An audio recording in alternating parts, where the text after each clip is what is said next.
El doctor Gerardo Martín. ¿Cómo anda? Gerardo, ¿vino en moto? ¿Cómo le va? No. Ah, por la campera, digo. Está en onda motoquero, digo. No, viene en auto. No, hace frío que va a andar en moto. ¿Va a estar en el encuentro motoquero o no? No. No va a estar en el encuentro. Es un motoquero sin encuentro usted. ¿Cómo le va, Gerardo? ¿Bien? Soy solitario. ¿Eh? Solitario. Digo. Motoquero solitario. Sí. Como el Che. Como el Che. Hablando y haciendo un poco. Bueno, Gerardo, siempre vamos a hablar de hechos históricos, de política, siempre charlamos de todo. Y creo que en octubre se dan un par de cosas, un par de datos que recién nos estabas relacionando. Perón, el Che, nacimiento, muerte, capturas. Charlie. Dale. No, bueno, el 8 de octubre es el día del aniversario de la muerte del general Perón y del asesinato del Che Guevara, nada menos, se cruzan. Claro, nacimiento y muerte. Nacimiento, y cuando Perón está cumpliendo los años, en el año 67 es asesinado Ernesto Guevara. ¿Existió el encuentro Perón-Guevara? Sí. Algunos libros lo dan que sí, otros libros lo dan que no. Sí, existió, sí. El encuentro se dio en el año 65-66. El intermediario de ese encuentro fue Aragonés. Perón ya en el exilio. Sí, Perón estaba en el exilio. Sí, Bueno, vamos a hacer un parámetro en esto, sí. para que la gente entienda. Perón nace el 8 de octubre de 1895, eso es oficial, pero en realidad nace el 7 de octubre de 1893. Ahí lo anotan 2 años después, Sí. con esa fecha. Y un día mal. Él no era Juan Domingo Perón, sino que era Juan Sosa, porque lo anota la madre. Ujú. Muy bien. No nace en Lobos, como dice la historia oficial, sino que nace en Roque Pérez, que es un pueblo que, a ver, para que la gente se ubique, Roque Pérez es un paraje como si fuese el Arbolito o Pearson. Sí, sí. ¿Qué ocurre? Un chico que nace en Arbolito o Pearson o Sarasa, la partida de nacimiento Es Colón. es Colón. Claro. Entonces, él nace en Roque Pérez. El padre era un delegado de La Plata, como juez de paz, y ejercía las funciones en el juzgado de paz de Lobos, pero él vivía en Roque Pérez. Y la madre era indígena. Juana Sosa, Toledo, era indígena, era tehuelche, de las últimas tribus tehuelches que había. Claro, del centro de la provincia de Buenos Aires. Del centro de la provincia de Buenos Aires. Muy bien. ¿Qué ocurre? La madre del padre de Perón, cuando se entera que había tenido relaciones con una indígena, bueno, vos sabés cómo eran las familias, Sí, sí, sí. no le gustó. Porque Perón es el más chico de los 2 hermanos. El padre de Perón tiene 2 hijos, Tomás, que es más grande que Perón, y Juan. Muy bien. La madre se hace cargo de Perón, Juana Sosa. El padre se va a La Plata, se acepta la situación y entonces 2 años después, Perón y el hermano son reconocidos. Muy bien. ¿Por qué se llama Perón Juan Domingo? Muy sencillo. Porque la abuela se llamaba Juana. Por eso Juan. Y la abuela materna, indígena. Y la abuela paterna, Dominga Dutey, que era de clase alta, clase de media alta en La Plata, entonces ahí tenés el nombre, Juan Domingo. Domingo por Dominga Dutey y Juan por Juana Sosa. Él nace ahí, en Roque Pérez, en el partido de Lobos. Incluso él cuando vuelve, él dice, yo nací en el partido de Lobos. No dice nací en Lobos, pero en un libro, en un reportaje cuando él hubo en el año 73, a Esteban Pejković, que acá Ernesto lo conoce quién es, él le dice a Esteban Pejković que él tenía 2 años más, es decir, no murió a los 78 años, sino a los 80, que nació el 7 de octubre de 1893, en Roque Pérez, y no el 8 de octubre de 1895, en Lobos. Muy bien. La ciudad de Lobos tiene un museo y Roque Pérez tiene su propio museo. Claro. ¿No es cierto? Bueno, el museo se crea, pero se crea después de la muerte de Evita, en el año 53. ¿Por qué se hizo eso? Porque los últimos levantamientos indígenas habían sido a finales de 1890, 1900. Y Perón ingresa en el Colegio Militar de la Nación en el año 1911. Es decir, Dominga Dutey, la abuela, en La Plata, no lo podía llevar al colegio militar a un hijo que la sangre materna era indígena, porque no lo hubieran aceptado. Bien, la fisonomía física de Perón lo hace un tehuelche. El tehuelche es de tez blanca, es alto y de pelo renegrido. Perón tenía el pelo renegrido hasta el momento de la muerte. Era un hombre medianamente alto, era alto, medía 1,85 m, era de tez blanca, y a medida que pasan los años, ustedes fíjense que los rasgos se acentúan. Yo tengo un libro de Hipólito Barreiro donde hay fotos de Atahualpa Yupanqui, que era tehuelche, como Perón, y son parecidos los dos. Es decir, los rasgos son parecidos. Es más, la tribu de los tehuelches, cuando Perón vuelve en el año 73,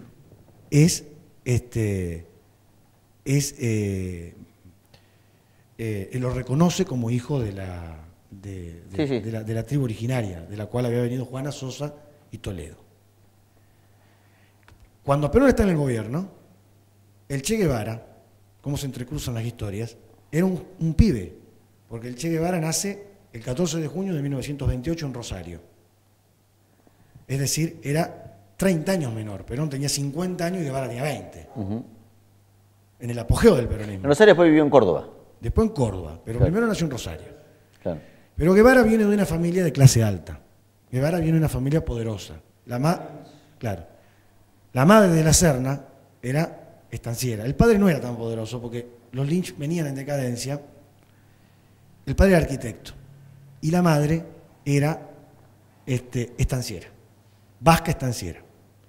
Es decir, la clase social a la que pertenecía Guevara, joven, un muchacho joven de 18 o 20 años, no le permitía entender qué era el peronismo. Entonces él era antiperonista. Él fue abiertamente antiperonista, fundamentalmente en la universidad. La línea roja de la universidad. Sí, la línea roja de la universidad, pero no era peronista. Muy bien. Pero empiezan a cruzar los cruces de las vidas, como se cruzan, porque la vida te cruza, quieras o no, el destino te termina cruzando. Él cuando sale Guevara en el año 52 abandona la carrera de medicina, le faltaban 12 materias, Ernesto Guevara. Él sale y hace el famoso diario de la motocicleta, toda esa historia, bueno, ahí se da cuenta de un montón de cosas. Bueno, vuelve a la Argentina, termina las materias y se va de nuevo. Cuando él se va de nuevo, en el año 54, él se encuentra en Guatemala, ya no con Granados, sino con Ricardo Rojo, que era abogado. Y Ernesto Guevara era médico, el Che Guevara. Muy bien. En el año 54 estaba el gobierno de Jacobo Arbenz, que era un gobierno parecido al de Perón. Entonces Estados Unidos, por la frontera con Honduras, inicia una invasión contra el gobierno de Jacobo Arbenz. Ellos están en Guatemala, son estudiantes, son jóvenes, tendrían 25, 26 años.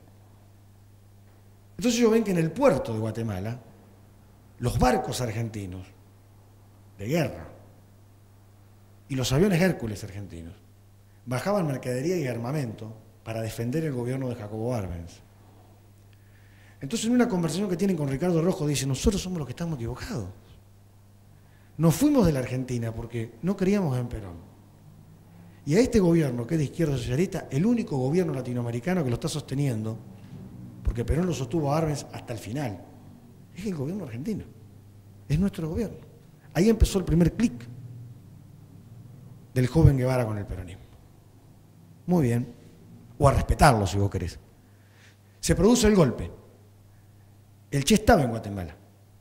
El Che es detenido, porque en un barrio él quiere tomar armas para defender el gobierno y lo detienen. Cuando lo detienen, interviene el embajador argentino en Guatemala. Muy bien, mirá lo que es el destino. El embajador argentino le comunica a Perón que había un joven médico argentino que se llamaba, no era el Che Guevara, era Ernesto Guevara, un joven, que estaba detenido junto con Ricardo Rojo, los dos. Entonces, en ese momento, Perón ordena a sacar un salvoconducto hacia México. ¿Y saben por qué lo conoce el Che a Fidel? Por ese incidente. ¿Eso fue en 53? 54. 54. Fidel estaba exiliado en México, ¿no es cierto? Entonces, él va a México y después de dar varias rondas de literatura, o sea, de hacer una bohemia ahí, termina conociendo el movimiento de cubanos que quería derrotar a Batista. ¿Sí? Muy bien. Esa es un poco cómo se entrecruzan las historias.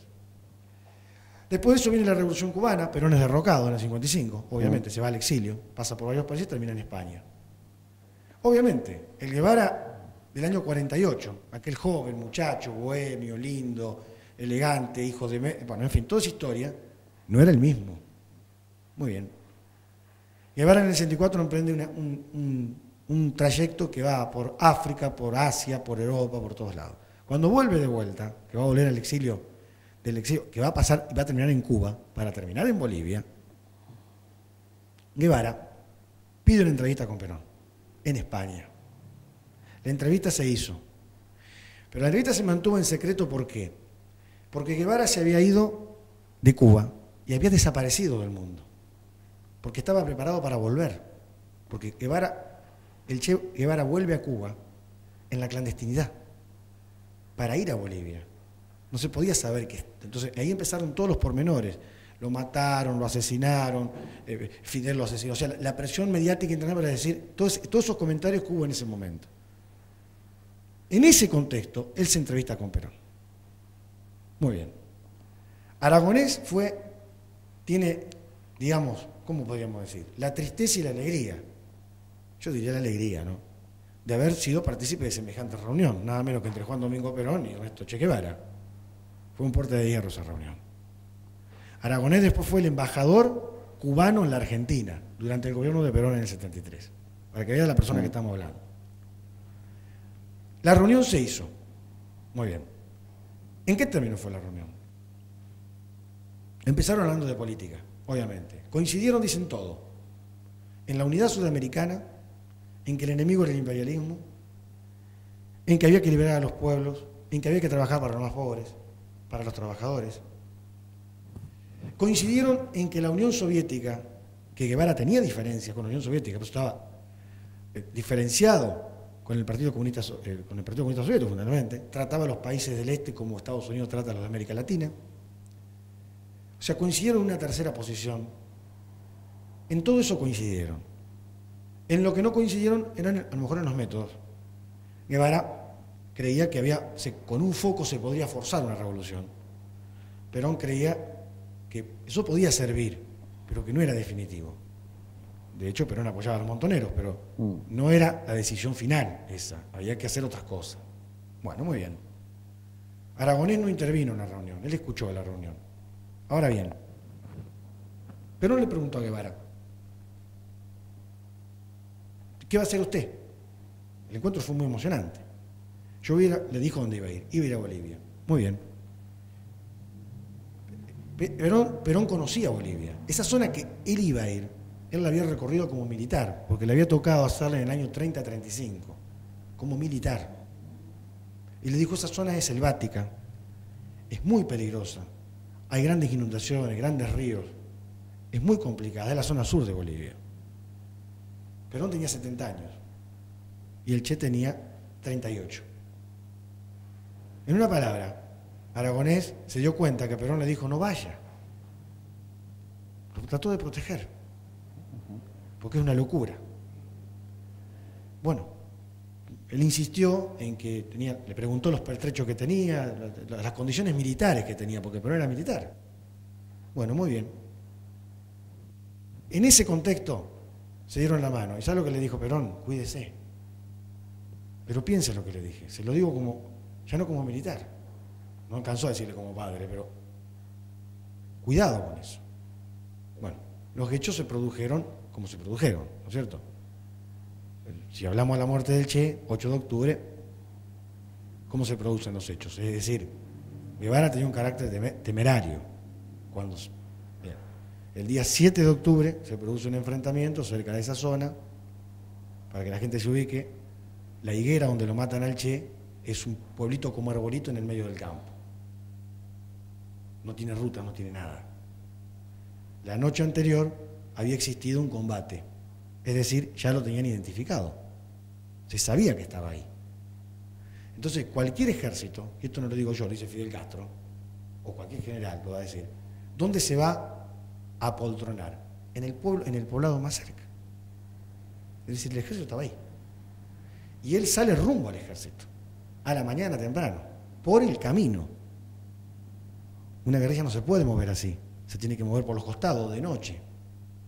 Y bueno, cuando entra por el camino, lo emboscan. Puso el pecho a las balas. Es decir, Fidel dice una cosa, ya no actuaba un general consciente o un comandante consciente, actuaba la temeridad del carácter. Porque nadie hace una cosa de esa, es ir al encuentro de la muerte, porque cualquier ejército se pone en ese lugar y te va a esperar en ese lugar. Muy bien, lo hieren, lo detienen y lo terminan fusilando el 8 de octubre. Pero en el medio de otras historias, que un poco hablamos con Ernesto fuera del micrófono, lo que era Guevara, se produjo el enfrentamiento. Hubo heridos. Muy bien, a Guevara lo matan 2 horas después de eso. Para todo eso hubo una movida internacional porque sabía que estaba ahí. Fidel Castro trató de sacarlo. François Mitterrand, que fue presidente de Francia, después trataron de sacarlo, de pedirle al gobierno de Bolivia que respetara la vida.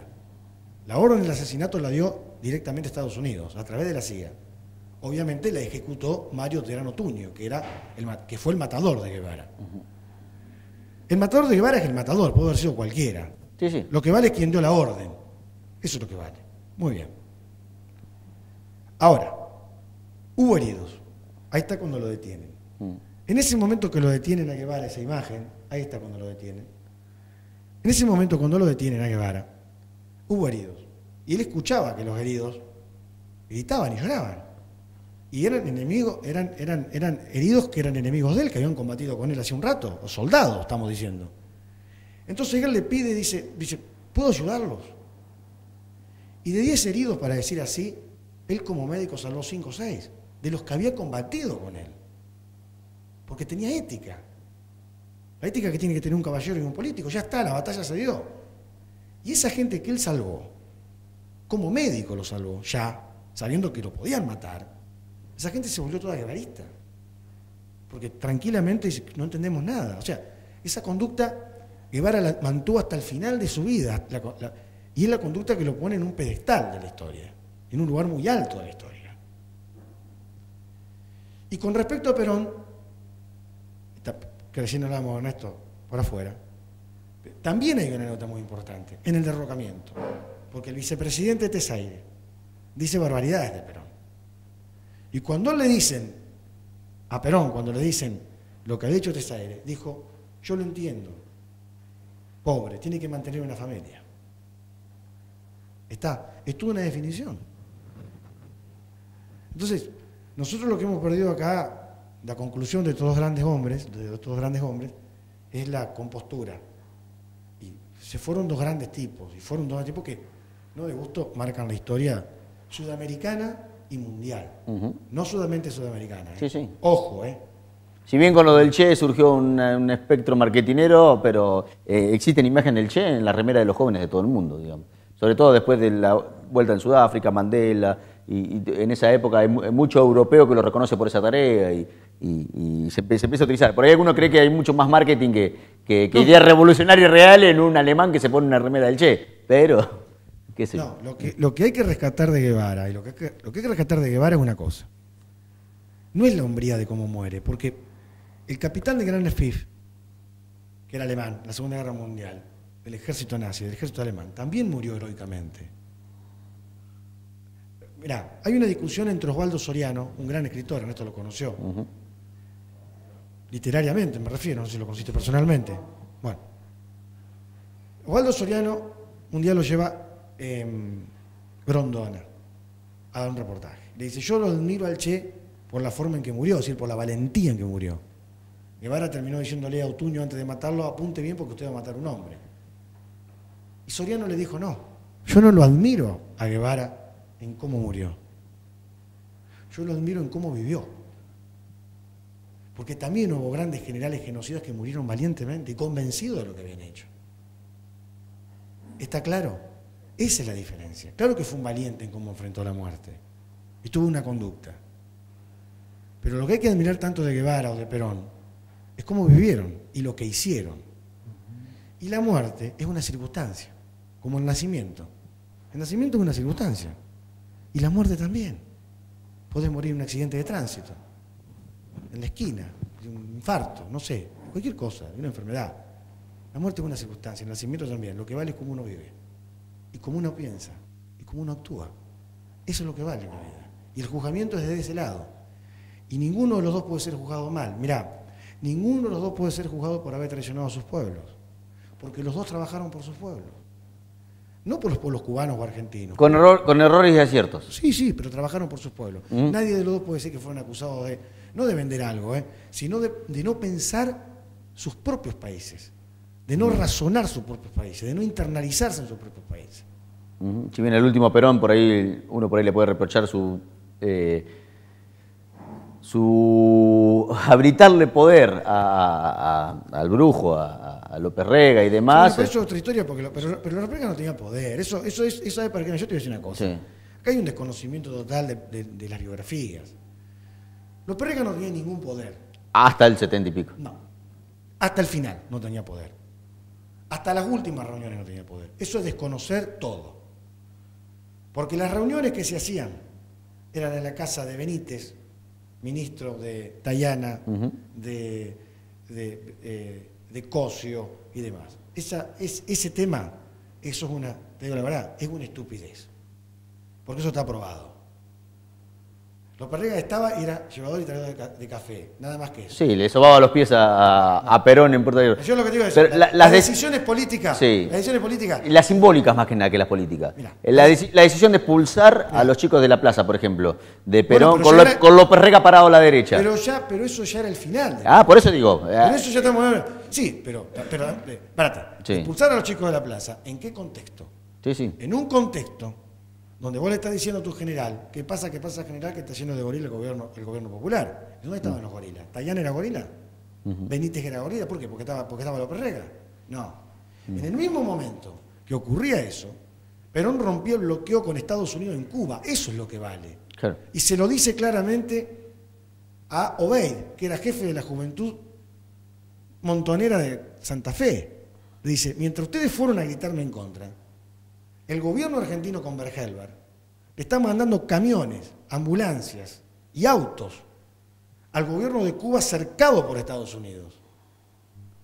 El único gobierno, no sé si está claro, él estaba en otra cosa, no está. Sí. Claro, pero no importa, pero yo estoy hablando del gesto. ¿Quién lo estaba haciendo? ¿Brasil lo hacía? ¿Uruguay lo hacía? No, lo hacía él. Y mientras ocurría eso, yo no tolero eso. Yo pero lo defiendo en ese sentido.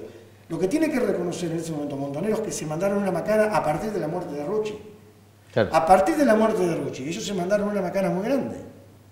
Y eso es lo que tiene que reconocer. Lo reconocieron después de muchos años. Pero se lo dijo Obeid. Sí, lo reconoció Firmenich ahora. Mirá, pibe. Mientras ustedes me estaban diciendo eso, nosotros habíamos negociaciones con Vietnam del Norte. O sea, con Ho Chi Minh. Habíamos negociaciones con Corea del Norte.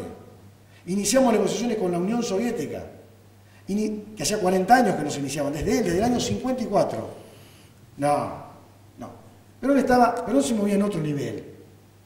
En otro nivel. Y no entendía el nivel. Desde tu punto de vista, cuando se fracciona el peronismo, digamos, se fracciona y hay claramente una línea un poco más de izquierda, que le reclamaba irse hacia la izquierda, y una línea un poco más del centro, digamos, no digamos de derecha, una línea un poco más del centro. ¿Eso no fue el gran error histórico de Perón, no poder lograr la unidad completa o la decisión completa? No se puede lograr, porque no existe eso.